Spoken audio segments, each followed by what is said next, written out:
America नहीं बनने देगा भारत को वीटो पावर। भारत बना वीटो पावर तो भारत के आगे झुकेगी दुनिया की सुपर पावर। भारत बना यूनाइटेड नेशन सिक्योरिटी काउंसिल का अस्थायी सदस्य। दोस्तों, यूक्रेन और रूस लगातार इन दिनों युद्ध के चरम पर पहुंचते चले जा रहे हैं, लेकिन इस बीच फ्रांस ने अपनी तरफ से संयुक्त राष्ट्र सुरक्षा परिषद यानी कि यूएनएससी में भारत को लेकर एक बड़ा बयान दे दिया है, जिसको सुनने के बाद आपको काफी ज्यादा खुशी होगी, क्योंकि यह बयान है कुछ ऐसा ही जिसमें फ्रांस ने भारत के लिए बोला है कि भारत को संयुक्त राष्ट्र का स्थायी सदस्य बनाया जाए। जैसा कि आपको पता भी होगा, भारत इससे पहले इसका अस्थायी सदस्य था, लेकिन यहाँ पर फ्रांस ने बयान दे दिया है जिसमें उसने कहा कि भारत को इस परिषद का स्थायी सदस्य बनना चाहिए। आपको बता दें कि इसका स्थायी सदस्य अमेरिका, फ्रांस, ब्रिटेन, रूस और चीन है। स्थायी सदस्यों को वीटो करने की अनुमति दी जाती है और आपको हम यह भी बताते चले कि भारत ने चीन को इसका स्थायी सदस्य बनाया था।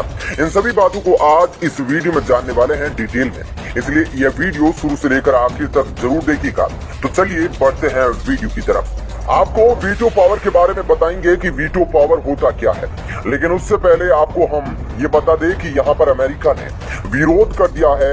यहाँ पर अमेरिका ने बोला है कि भारत को वीटो पावर नहीं मिलनी चाहिए। आपको हम ये भी बताते चले, ओबामा और डोनाल्ड ट्रंप ने भारत का सपोर्ट किया था कि भारत को वीटो पावर मिलनी चाहिए, लेकिन अभी जो अमेरिका के राष्ट्रपति जो बाइडेन है, उन्होंने भारत का खुलकर विरोध कर दिया है।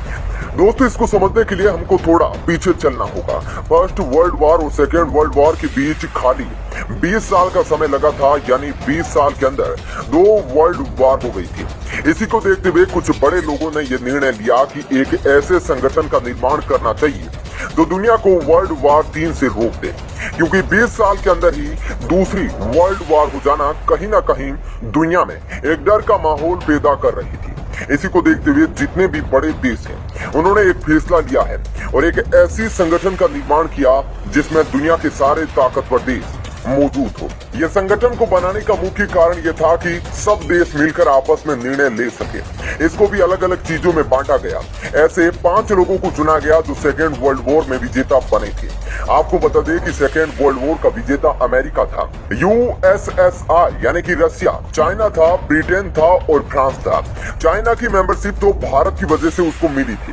भारत को भी बोला जा रहा था कि वह इन 5 ताकतवर देशों में शामिल हो जाए, लेकिन भारत ने उस समय मना कर दिया और भारत ने चाइना को ये उपलब्धि दे दी, क्योंकि यहाँ पर भारत को लग रहा था कि भारत यहाँ पर अगर इसको ले लेगा तो चाइना भारत से नाराज हो जाएगा। इसी वजह से भारत ने चाइना को अपनी जगह बिठा दिया। यूनाइटेड नेशन 195 देशों की एक ऐसी संस्था बनी, इसके अंदर भी 15 देशों को यूनाइटेड नेशन सिक्योरिटी काउंसिल में रखा गया, जिसके अंदर 5 परमानेंट मेंबर थे और 10 नॉन परमानेंट मेंबर थे। भारत इस समय नॉन परमानेंट मेंबर है और 8वीं बार भारत नॉन परमानेंट मेंबर बना है। इसके कार्यकाल को देखें तो इसका 2 साल का कार्यकाल होता है, लेकिन परमानेंट मेंबर का कार्यकाल जब से चल रहा है तब से परमानेंट मेंबर बना हुआ है। इसको आसान भाषा में समझे तो इसको 2 भागों में बांटा गया है, एक परमानेंट मेंबर और एक नॉन परमानेंट मेंबर।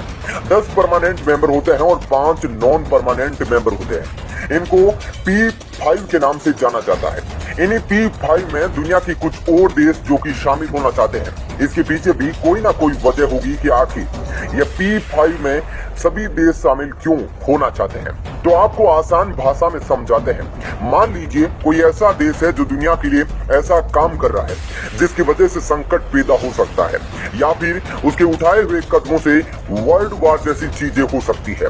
तो उस स्थिति में यूनाइटेड नेशन सिक्योरिटी काउंसिल को मिलकर उस देश के खिलाफ एक ऐसा फैसला लेना होता है जिससे कि वह देश डर जाए और कोई ऐसा फैसला ना ले जिससे कि वर्ल्ड वॉर जैसी स्थिति पैदा हो जाए। यहाँ पर अगर P5 यानी कि दुनिया के 5 ताकतवर देश मिलकर उस देश के ऊपर फैसला ले जो कि दुनिया के लिए खतरनाक साबित हो सकता है या युद्ध का कारण बन सकता है, तो ऐसे में जब P5 देश मिलकर फैसला लेंगे तो वह उनके खिलाफ नहीं जाएगा, और जब वह उनके खिलाफ जाएगा तो यहाँ पर युद्ध होने का कोई चांस भी नहीं होगा। यूएनएससी के अंदर किसी को भी कोई फैसला लेना है तो 15 लोगों में से 9 की सहमति होनी चाहिए। जैसे कोई देश किसी के ऊपर हमला करने वाला है, यहाँ पर यूएनएससी ने फैसला लिया कि तुम अपने ऊपर हमला नहीं कर सकते हो, यहाँ पर वह उनके ऊपर हमला नहीं कर सकता।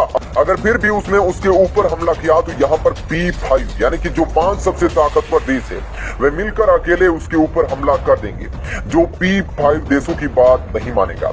इसी के डर से यहाँ पर कोई भी देश किसी के ऊपर गलत कदम नहीं उठा सकता है, जिसकी वजह से पूरे देश में शांति स्थापित रहेगी। जैसा कि हमने अभी आपको बताया कि यूएन में किसी फैसले को लेने के लिए 9 लोगों की सहमति होनी चाहिए, चाहे फिर वे 5 परमानेंट मेंबर हो और 4 नॉन परमानेंट मेंबर हो। लेकिन मान लीजिए परमानेंट मेंबर जो कि 5 होते हैं, उनमें से 4 लोगों ने समर्थन में वोट किया और बाकी के 5 लोगों ने नॉन परमानेंट मेंबर, कुल मिलाकर 9 लोगों का वोट हो गया। लेकिन फिर भी यहाँ पर अगर एक बचा हुआ P5 देशों में से किसी ने भी वोट नहीं किया और वह चाहे तो इस फैसले को बदल सकता है। यहाँ पर 5 लोग यानी कि P5 देशों की सहमति होना जरूरी है। P5 में से कोई एक देश भी अपने फैसले की मदद से कुछ भी कर सकता है और इसी को कहते हैं वीटो पावर। अब आप समझ गए होंगे कि नॉन परमानेंट सीटों पर होने का कोई भी फायदा नहीं है। जब आप कुछ कर ही नहीं सकते, इंडिया इस बार नॉन परमानेंट मेंबर बना है, लेकिन इंडिया की सोच है कि वह परमानेंट मेंबर बन जाए। उसके पास भी इतनी ताकत हो कि वह किसी भी फैसले को अपने चाहने या ना चाहने से बदल सके।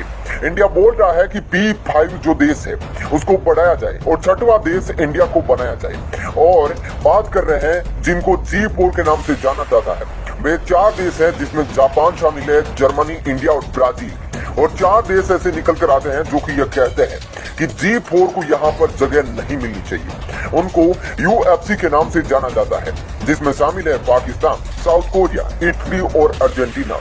ये तो देश है जो कि ये चाहते ही नहीं है कि यूनाइटेड नेशन सिक्योरिटी काउंसिल का विस्तार होना चाहिए। इसके पीछे भी इनकी अपनी वजह है, कोई अपना फायदा देख रहा है तो कोई कुछ देख रहा है।